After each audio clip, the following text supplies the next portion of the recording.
1528 খ্রিস্টাব্দে এই ভারতবর্ষের জমিনে বাবরি মসজিদকে কায়েম করা হলো।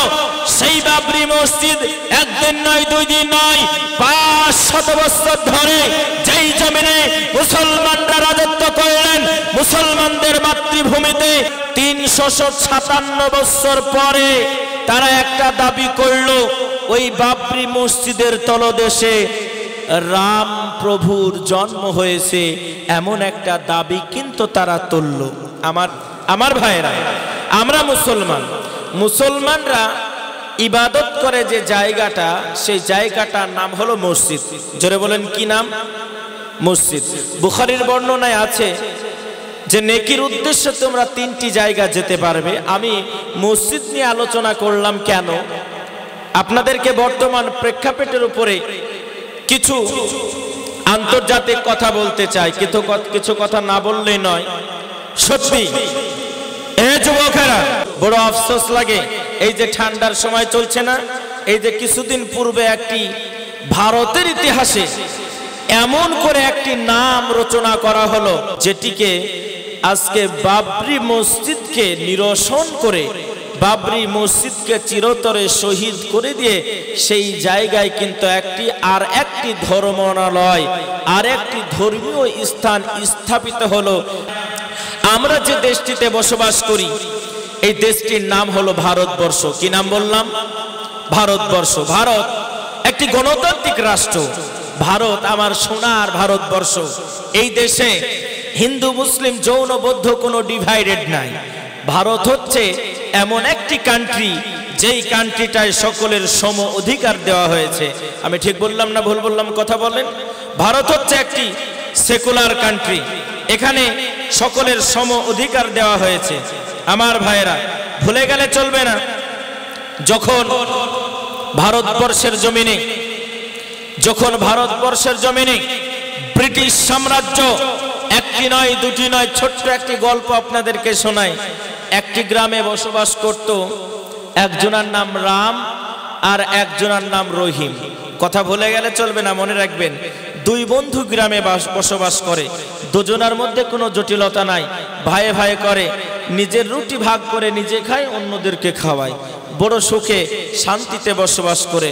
হঠাৎ করে এক মহাপ্রলয় এসে তাদের দুজনের মধ্যে থেকে বন্ধুত্বকে ছিঁড়ে ফেলে দিয়ে দুজনের মধ্যে একটি বড় ধরনের শত্রুতা কায়েম করে দিল।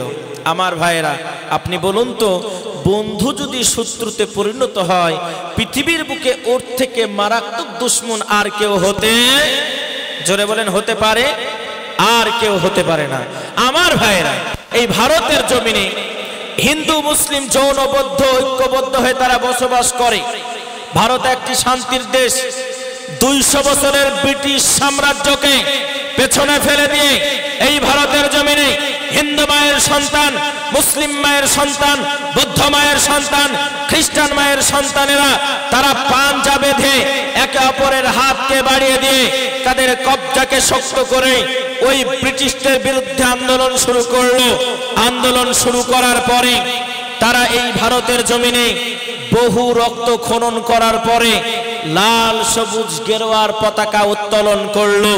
যেখানে শুধু হিন্দুর রক্ত নয়, যেখানে শুধু মুসলিমের রক্ত নয়, আপামর জনতা, ভারতবর্ষের মানুষ কোটি কোটি রক্ত দিয়ে আজকে ভারতের জমিন শুনলে মুসলমানদের তাজা রক্ত পাওয়া যাবে।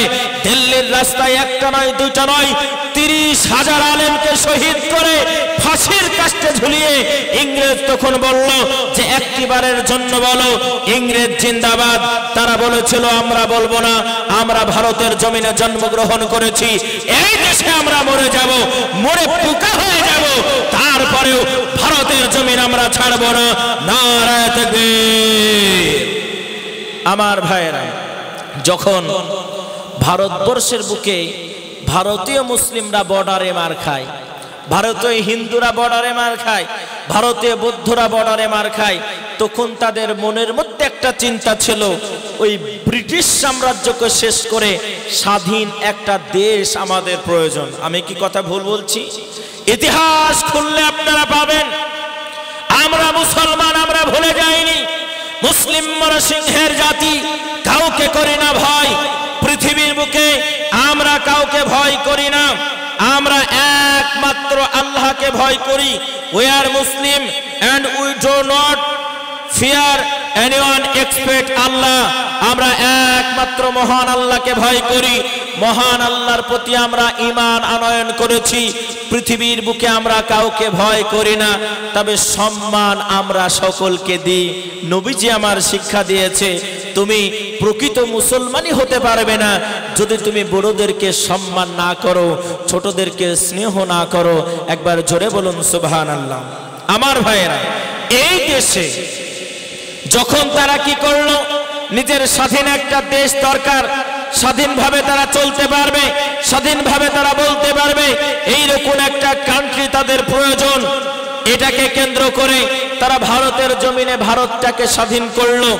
শুনলে অবাক হয়ে যাবেন, ইংরেজ তো একদিন নয়, 2 দিন নয়, 200 বছর ধরে ভারত যখন আপনার রাজত্ব করলো, বলেন তো ইংরেজদের কিছু চেলা এ ভারতে ছেড়ে গিয়েছিল কি যায়নি? জোরে বলেন।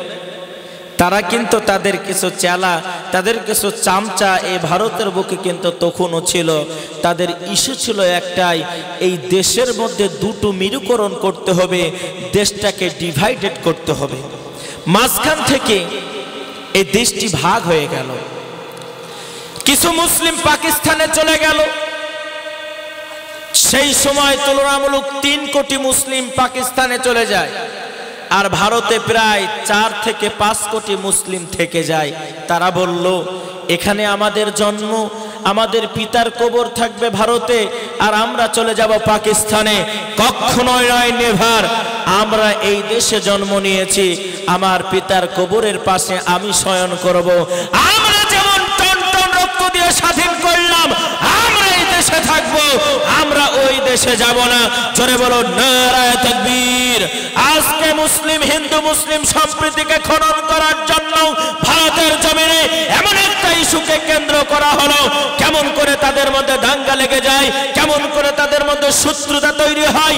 তাই বলে আজকে এক শ্রেণীর লোক কিন্তু তারা কিন্তু আমার ভাইরা উঠে পড়ে লেগেছে। তবুও আমরা বলতে চাই, আমরা মুসলিম, ইসলাম নেভার সাপোর্ট টেররিস্ট। ইসলাম কখনোই সন্ত্রাসবাদীকে সমর্থন করে না। আমরা ভারতের মুসলিম, এই ভারতে আমরা জন্ম নিয়েছি। আমাদের রুটিখানা আমরা অমুসলিম বন্ধুদেরকে ভাগ করে দেব। জোরে বলি একবার ইনশাআল্লাহ, চিৎকার করে বলি নারায়ে তাকবীর।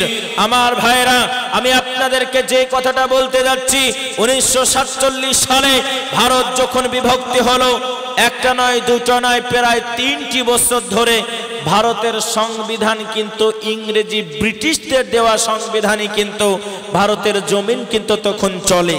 আমার ভাইয়েরা, এইরকম পরিস্থিতিতে মুসলমানদের ধর্মগ্রন্থ পবিত্র কোরআন, যার মধ্যে বলা হয়েছে there is no mistake in the holy Quran, আল্লাহ বলছেন আমি এমন একটি গ্রন্থ পাঠালাম যার মধ্যে কোনো ভুল নাই।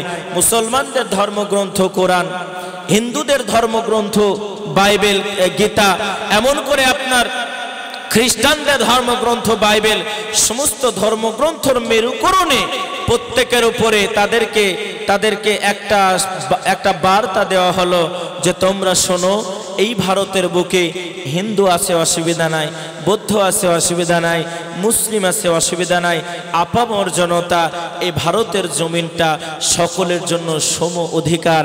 একবার জোরে বলুন সুবহানাল্লাহ। সকলের সম অধিকার, এখানে কোনো ডিভাইডেড নাই। আমার ভাইয়েরা, ইতিহাস ভুলে গেলে চলবে না। একদিন নয়, 2 দিন নয়, সেই টাইমে সংবিধান মুসলমানদের কোরআনে প্রায় 500টি কোরআনের আয়াত আছে, যেখানে কোরআনের আইন কানুন হুকুম সম্পর্কে বর্ণনা করা হয়েছে। 500টা কোরআনের আয়াত আছে। বলা হয়েছে তোমরা এই 500টা কোরআনের আয়াত মেনে চলবে, স্বাধীনতা দেওয়া হলো। তবে কয়েকটি কাজ তোমরা করবে না। 1 নম্বর হলো, তোমরা এই ভারতের জমিনে তোমরা শাসন ব্যবস্থাটা, তোমরা নীতিমালাটা তোমরা কোরআনের আইন অনুযায়ী করবে না। এটা সেকুলার কান্ট্রি, সেই সংবিধানটা লেখা হবে ভারতের সংবিধান অনুযায়ী। তখন একটা না দুইটা নয়, প্রায় 425 জন ভারতের মেন হেড মাথাকে ডাকা হলো। কেননা ভারতবর্ষের জমিনে ভারতীয় কিছু সংবিধান প্রয়োজন আছে, দরকার আছে না নাই জোরে বলেন? একটা গাইডলাইন দরকার আছে। ভারতীয় সংবিধান লেখার জন্য প্রায় 425 জন মানুষকে ডাকা হলো। এর মধ্যে 14 জন মানুষ এমন শিরোমণি হিসেবে দেওয়া হলো যাদেরকে মেন ভূমিকায় পালন করা হলো। তার মধ্যে মুসলমানদের একজন মানুষ ছিলেন, তিনার নাম ছিলেন মৌলানা আবুল কালাম আজাদ। কি নাম বললাম? মৌলানা আবুল কালাম আজাদ কিন্তু সেই দলের মধ্যে তিনি আছেন। শুধু তাই নয়, আর একজন ভারতবর্ষের জমিনে স্বর্ণের কালি দিয়ে যিনার নামটি লেখা ডক্টর বি.আর. আম্বেদকর, তিনিও ছিলেন। শুধু তাই নয়, তিনি সেই সময়ের একটি গুরুত্বপূর্ণ একটি বিচারকের ভূমিকা তিনি পালন করেছিলেন। আর এদিকে আমাদের ভারত স্বাধীনের প্রধানমন্ত্রী তিনি তো আছেনই, রাষ্ট্রপতি তিনি তো আছেন। এমন করে কিন্তু একটি সংবিধান লেখা হলো, যেই সংবিধানের মধ্যে বলা হলো, ওগো মুসলিম, তুমি তোমার ধর্ম পালন করবে, এতে বাধা দেওয়া যাবে না। ওগো হিন্দু, তুমি তোমার ধর্ম পালন করবে, কোনো মুসলিম বাধা দিতে পারবে না। ওগো খ্রিস্টান, তুমি তোমার ধর্ম পালন করবে, কাউকে বাধা দেওয়া যাবে না। এটা সেকুলার কান্ট্রি, এখানে চালে ডালে মিশে বসবাস করে, সকলের সম অধিকার দেওয়া হলো। তবে কেন আজকে সেই সংবিধানকে লঙ্ঘন করে? আমার কথা নাই, কেরালার একজন মুখ্যমন্ত্রী, কেরালার যিনি মুখ্যমন্ত্রী তিনি বললেন, একটা নয় দুটা নয়, 1528 খ্রিস্টাব্দে এই ভারতবর্ষের জমিনে বাবরি মসজিদকে কায়েম করা হলো। সেই বাবরি মসজিদ একদিন নয়, 2 দিন নয়, 500 বছর ধরে যেই জমিনে মুসলমানরা রাজত্ব করলেন, মুসলমানদের মাতৃভূমিতে ওই আপনার বাবরি মসজিদে মুসলমানরা 500 বছর ধরে নামাজ পড়লেন। 357 বছর পরে তারা একটা দাবি করলো, ওই বাবরি মসজিদের তলদেশে রাম প্রভুর জন্ম হয়েছে, এমন একটা দাবি কিন্তু তারা তুলল। আমার ভাইয়েরা, বিচার হলো, কোর্ট হলো, সুপ্রিম কোর্টের আইন আদালত সেখানে পাশ করা হলো। প্রায় 277 পয়েন্ট আপনার 2.77 শতক মতো জায়গা, সেখানে আপনার এমন জায়গা যেটা তারা দাবি করলো যে এখানে রামের জন্মস্থান ছিল। আমার ভাইয়েরা, আমার বক্তব্য হচ্ছে, ধর্ম যার যার সে পালন করবে, কোনো অসুবিধা নয়। তবে কেন একটা মসজিদকে শহীদ করে দিয়ে সেখানে কেন আর একটি ধর্মনালয় চালু করা হলো? আপনি কি জানেন? আপনি জানেন না, দিনের আলোতে প্রকাশ্যে 1993 সালে দিনের আলো তখন সূর্যের আলো চটচট করে ধরে, কিছু উগ্রবাদিত্ব লোক সেখানে চড়াও হয়ে মুসলমানদের প্রাণ কেন্দ্র, আল্লাহ তাআলা পবিত্র কোরআন সূরা তাওবার মধ্যে বলে, হে দুনিয়ার মানুষ তোমরা শোনো, তোমরা মসজিদকে নির্মাণ করেছো, মুমিন যারা হবে মসজিদের আবাদানি তো তারাই করবে। দিনের আলোতে দেবালোকে বেশ কিছু মানুষ উগ্রবাদিত্ব তারা যাওয়ার পরে সেই আপনার বাবরি মসজিদের উপরে এমন ভাবে হামলা করা হলো। সময়টা ছিল 1992 সাল। 1992 সালের দেবালোকে বাবরি মসজিদকে শহীদ করে, বাবরি মসজিদকে ভেঙে চূর্ণ বিচূর্ণ করে দিবে এমত অবস্থায় একটা নয়, দুইটা নয়, 2000 সংখ্যালঘু মুসলিম সেই আপনার সেখানে দাঙ্গার মধ্যে শরীক হয়ে তারা নিজেদের প্রাণ হারালেন, তারা নিজেদের সন্তানকে হারালেন, তারা পঙ্গু হয়ে গেলেন। আজকে ইতিহাসের পাতায়, ইতিহাসের কালিজয়ে যেই রকম ভাবে হিটলারের নাম লিপিবদ্ধ করা আছে, ঠিক ভাবে আপামর জনতা স্বাধীন ভারতে স্বাধীন মুসলমানের উপরে নিপীড়ন করে, যেই রকম ভাবে মুসলমানদের অস্তিত্বকে হরণ করে, যেই রকম ভাবে একটা জায়গা কেন্দ্র করা হচ্ছে, ইতিহাস ভুলবে না। আমরা আমাদের সন্তান প্রজন্মকে বলবো, ইতিহাসের পাতায় এমন একজন এসেছিল যারা তোমাদের নিজেদের ভূমিকে কেড়ে নিয়েছে, এই জায়গাতে তারা অন্য একটা ধর্মনালয় চালু করেছে। নারায়ে তাকবীর। আমার ভাইয়েরা, আমি আপনাকে বলে দিতে চাই, ওই জায়গায় যদি 1000টা মন্দির তৈরি করে, আমি আমার ইমানের দাবি থেকে বলছি, 1000 মন্দির তৈরি করার পরেও ওই জায়গা আমাদের মনের মধ্যে মসজিদের অবস্থানই থাকবে, তার কারণ সেখানে আমরা সেজদা দিয়েছি 500 বছর ধরে। জোরে বলো নারায়ে তাকবীর। আমার ভাইরা, কেন এমন বৈষম্য কথা থাকবে? স্বাধীন ভারতে আমাদের কি রক্ত কম দিয়েছে? আমরা কি এই দেশে উড়ে এসেছি? আমরা কি এই দেশে একা একা ভেসে চলে এসেছি? আমাদের কি এই দেশে কোনো আপনার অবদান নেই? আমরা কি এই দেশে ভেসে ভেসে চলে আসলাম? আজকে আমাদেরকে বলা হচ্ছে কখনো বা তোমাদের দাড়ি ধরে মারবো টান, তোমরা চলে যাবে আফগানিস্তান, দাড়ি ধরে মারবো টান, চলে যাবে সুইজারল্যান্ড। এমন করে আমাদের নামের শেষে দাদা বাবুরা তারা টার্গেট করে টেররিস্ট শব্দটা লাগিয়ে দিচ্ছে। কেন? আজকে একজন এই দেশে স্বাধীনভাবে একজন খ্রিস্টান তার ধর্ম পালন করে, মাথায় গেরুয়া, মাথায় আপনার পাগড়ি পরে, বড় দাড়ি রেখে তার ধর্ম পালন করে, তাকে সেই ধর্মের স্বাধীনতা দেওয়া হলো। একজন হিন্দু গেরুয়া পরে সেই ধর্ম পালন করছে, এই দেশের স্বাধীনতা তাকে দেওয়া হলো। আজকে শুধু তাই নয়, একজন অমুসলিম স্বাধীনভাবে তার ধর্ম পালন করবে, এই স্বাধীনতা তাকে দেওয়া হচ্ছে। আজকে কেন একজন মুসলিম স্বাধীন দেশে স্বাধীন ধর্ম পালন করবে? আজকে কেন তার উপরে সন্ত্রাসের তকমা লাগানো হচ্ছে?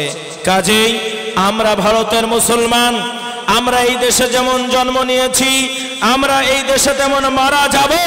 আমাদের শরীরে এক ফোঁটা রক্ত থাকা পর্যন্ত আমরা আমাদের মাতৃভূমি, আমরা আমাদের জন্মস্থান, আমরা আমাদের দেশ ভারতবর্ষকে ছাড়ব না।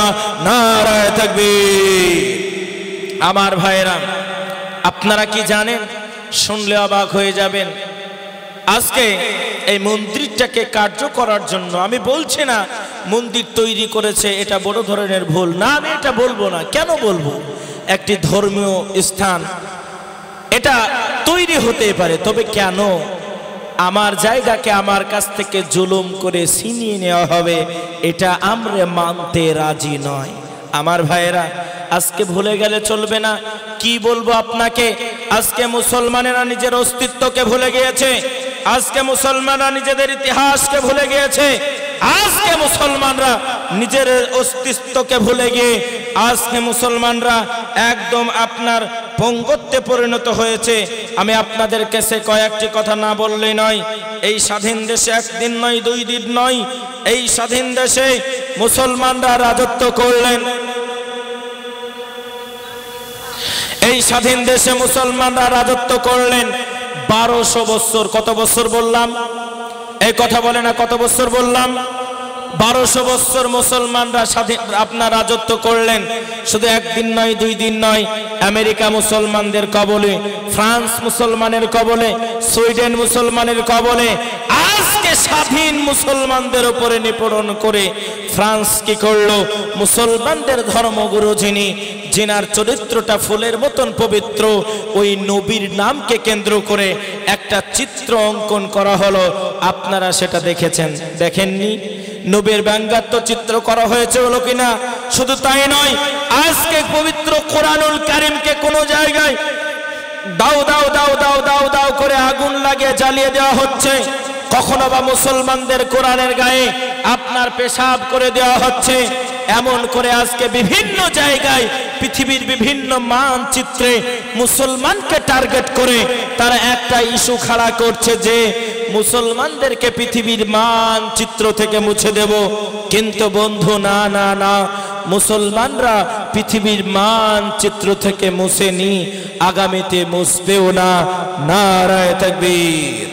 আমার সোনার চাঁদ ভাইরা, যেই কথাটা আমি আপনাদের সম্মুখে বলতে যাচ্ছিলাম, একটা নয়, 2টা নয়, আজকে সোশ্যাল মিডিয়ার মধ্যে দেখলাম, তাদের হাহাজারি দেখলাম, তাদের কান্না দেখলাম।